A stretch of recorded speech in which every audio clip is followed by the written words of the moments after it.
नमस्कार, आप देख रहे हैं आपकी आवाज़। आज हमारे साथ हैं सुखदेव भगत जी, जो कि कांग्रेस के झारखंड से सांसद हैं। आपका स्वागत है आपकी आवाज़ में। धन्यवाद। सबसे पहला मेरा सवाल रहेगा कि जो अमित शाह जी ने जो बयान दिया है उसके ऊपर। देखिए, एक बहुत स्पष्ट है कि कभी कोई भी जो सार्वजनिक जीवन में है, उनकी जो अभिव्यक्ति होती है उनके विचारों से चलती है।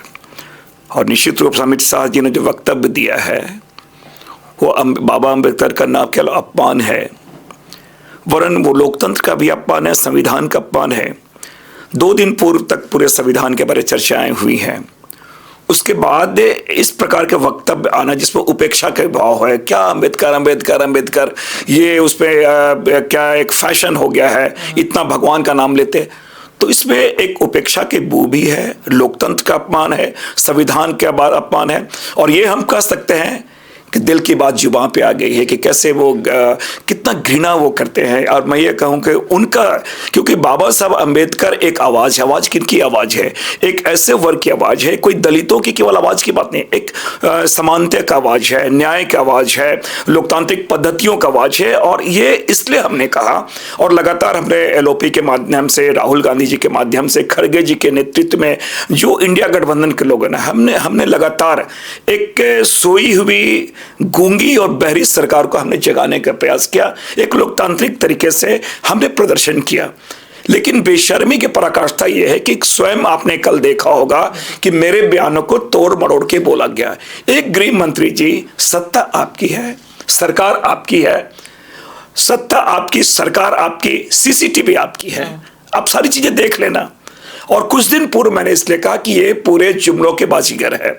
आपने देखा होगा जिस प्रकार सिंघवी जी के बारे 50,000 जो रुपये पाए गए, CCTV तो आपके पास से क्या हुआ उसका जांच का। तो मुद्दों से भटकाने का जब राहुल गांधी जी ने अडानी का नाम लिया, आपने देखा होगा हाउस एडजर्न हो गए। जब इस प्रकार की बातें, बाबा साहब की बातें आई, तो इस प्रकार के व्यवधान हुए। हम लगातार लोकतांत्रिक तरीके से 12-15 दिनों से हम प्रदर्शन कर रहे हैं। कहीं कोई व्यवधान हुआ क्या? आज भी हम लोगों ने बाबा साहब के मूर्ति के पास जाके हम लोगों ने प्रदर्शन किया। फिर सारे इंडिया गठबंधन के लोग एक लाइन में खड़े होकर हम अपना प्रदर्शन करते हुए आए। भारतीय जनता पार्टी के लोग स्टिक लेके थे, इसलिए हमने कहा कि सरकार के द्वारा प्रायोजित भी है और ये सुनियोजित तरीके से ये अमित शाह जी को बचाने का एक प्रयास किया। सर, कल रात को अमित शाह जी ने प्रेस कॉन्फ्रेंस की, उन्होंने कहा कि मेरा बयान को तोड़ मड़ोड़ के अपोजिशन पेश कर रही है। मैं समझता हूं कि बेशर्मी की पराकाष्ठा है और झूठ बोलने की पराकाष्ठा है। ऐसे भी भारतीय जनता पार्टी, उन्हें कोई तनिक भी लज्जा नहीं है कि लोकतंत्र लोक और लज्जा से चलती है, यार दोनों चीज इनमें है नहीं। इसलिए मैं इस बात को कह रहा हूं।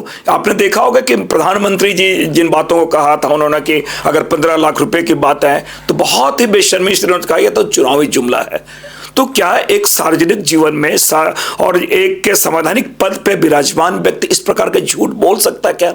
इसलिए हमने कहा यह बेशर्मी की भी पराकाष्ठा है और इसलिए इन्होंने इस प्रकार के शब्दों का प्रयोग किया। आप देख लो ना, आपने क्या कहा, सारे रिकॉर्डिंग हमारे पास है। सर, एक और चीज़ है कि कल मोदी जी ने उनके समर्थन में जो अमित शाह जी का बयान था उसके समर्थन किया, इसके ऊपर क्या कहना? मैं समझता हूँ कि एक कहावत है ना कि दोनों जो है मियाँ बीबी राजी तो क्या करे काजी, कहावत है। ये कहीं ना कहीं बात ऐसे ही कि दोनों के दोनों, क्योंकि उन्हें ये जन मुद्दों को दोनों फेस नहीं कर सकते हैं और लोकतंत्र के सर्वोच्च पंचायत में। तो इसलिए आपने देखा होगा, अगर चुनाव के वक्त भी आपने देखा होगा, इनके मुद्दे जनता के मुद्दे कभी नहीं। इनके मुद्दे क्या होते हैं? मंगलसूत्र होते हैं, इनके मुद्दे गाय गोबर होते हैं। तो ये कोई नई बात नहीं है। इसलिए हमने कहा कि आज भी इनके मन में, आज भी अंबेडकर जी के लिए इनके मन में कोई श्रद्धा का भाव नहीं है, इनके मन में घृणा का भाव है और इसलिए इस प्रकार के वो कृत्य करते हैं। सर, एक और चीज़ है, कल खड़गे जी ने प्रेस कॉन्फ्रेंस की, उन्होंने अमित शाह जी से इस्तीफे की मांग की है। निश्चित रूप से जो कोई व्यक्ति सार्वजनिक जीवन में हो और देश का गृह मंत्री हो और संविधान के जो मेन आर्किटेक्ट है और लोकतंत्र के मंदिर में अगर किसी उन व्यक्ति का उपहास उड़ाए और ये केवल अंबेडकर जी के एक विचारधारा को फांस है। इसलिए उन्होंने खड़गे साहब ने उनसे कहा कि आप इस्तीफा दो, क्योंकि यू आर नॉट कॉम्पिटेंट, आप कॉम्पिटेंट नहीं हो कि आप गृह मंत्रालय चला सको और इस प्रकार की बेशर्मी आप वहां पे कर पाओ। सर एक और चीज़ है, आज वो लोग, आप जब पार्लियामेंट में आप लोग जा रहे थे इंडिया गठबंधन के लोग, तो वहाँ पे धक्का मुक्की, उनके 2 सांसद घायल हुए, वो कह रहे थे कि झगड़ा किया।